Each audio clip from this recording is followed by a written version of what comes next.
Hey, what's going on? Finally finished my toy. It's a little desk lamp toy. It's like a fidget thing. Got a lot of buttons, clicky stuff. Satisfying, I guess you'd say. But anyway, all these parts were just kind of sourced from various places on the internet. This guy I sourced from some random Chinese company that manufactures fixture housings. And then I just got this was like $3, and then I got the a diffuser on Amazon, a strip of diffuser, and then I got the LED tape on Amazon, fed it through here, glued it down, wired it all in here. It's got an Arduino Uno in here, a couple cards as well, and then a whole lot of wiring stuffed in this little housing. And this housing is actually a guitar. It is like a guitar amplifier button kick mounting. So like you put the button for your guitar amplifier in here. And I don't play guitar, but this housing looked really good for what I wanted to do. It's got a flat top and then a curved front-facing section, so perfect for mounting all my buttons. So I got it all wired up. Just gets powered off of a single 5-volt power supply. So it's got a little fill transit or a startup transition, and I'm gonna go over the function of all the buttons, and then we'll get into kind of like the secret functions. So here on the right side, sorry, let me start off here. This button here is actually the fire button, so it's just like a fire button, shoots out a dot every time you press it.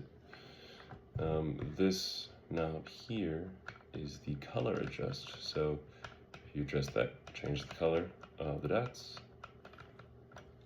Only any adjustments you make only affect the dot that's about to be fired, not the dots that are already fired. So you can kind of stack different variables on top of each other. So yeah, I can just like create a little rainbow effect. Now, when they're done, they start here, they go to the up, spiral down, and then they exit out the end here. This slider here is your speed adjust. So if you max it all the way out, dots kind of fly pretty quick. Turn all the way down, they go pretty slow. This slider here is your brightness. So this does affect the dots that are already fired, but just basic brightness control, nothing too fancy. This knob here is actually the saturation. So if I turn it all the way, it actually just turns the lights to white. So you can kind of you can mix in some saturation. You get more of a pastel look. You know, like a little pastel going here, a little pastel purple. I think this is the coolest looking color on this thing.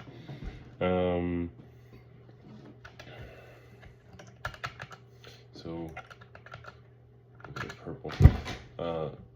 Couple buttons on here. So this guy right here is the loop mode. So essentially just opens up that exit here and just loops it back through.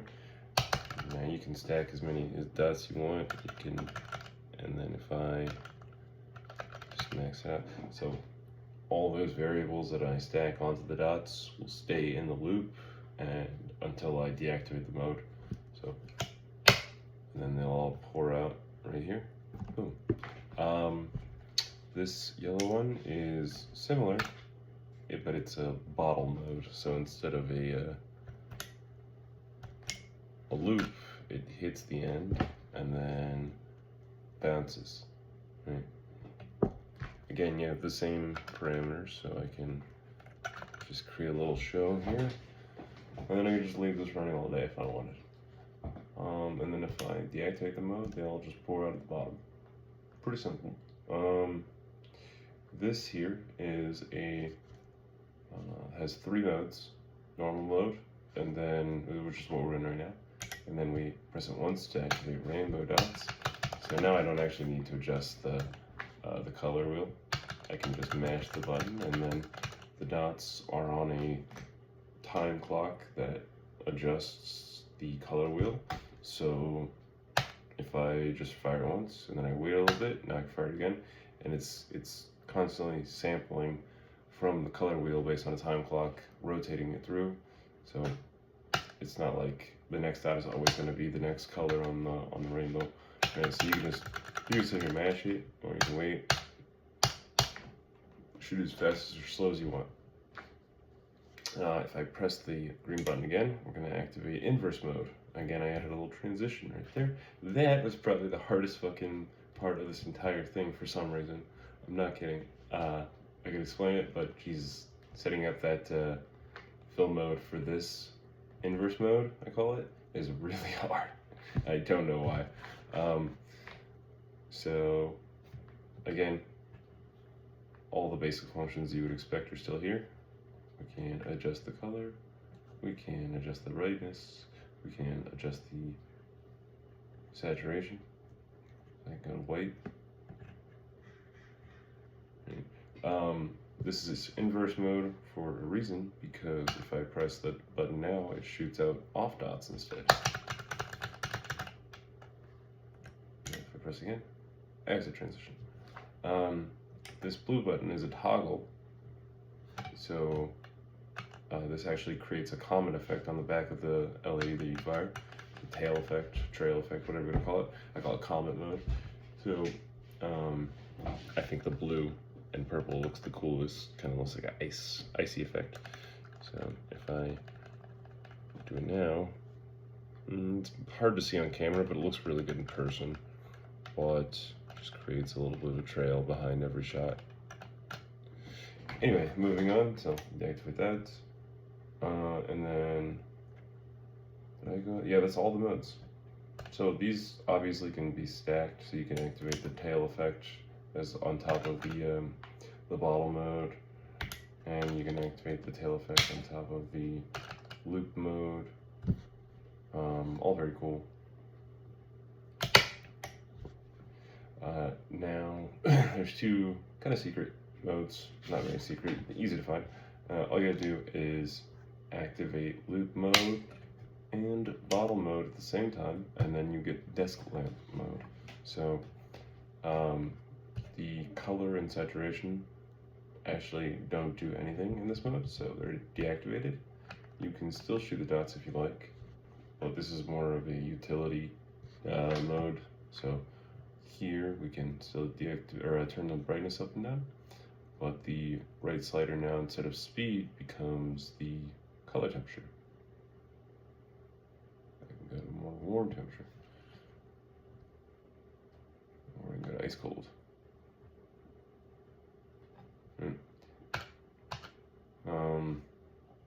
You still have those dots there. Now I can deactivate this, get that exit transition. Back to normal mode. Now if I want to activate the last secret mode, all I have to do is activate all three toggles at once.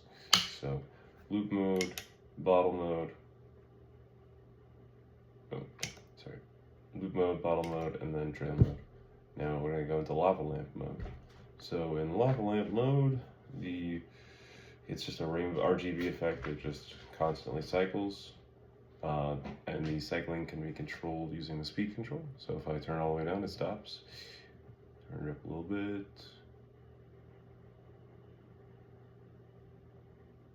There we go. You still have the dots. If you'd like to fire them, they are tied to the speed control still. So if you fire them at the full speed, it kind of looks crazy. Again, this is more of a static, like leave it on your desk and forget it kind of mode. So it's never really meant to be used with the fire mode, but it's still there. So the couple things are deactivated during certain modes, like the green button is deactivated. You can still click it all you want. That's really all there is to it. This project took me maybe 3 weeks of trial and error. This is the final version. I've got a couple things in here I can talk about. So pull this guy out, turn the light on.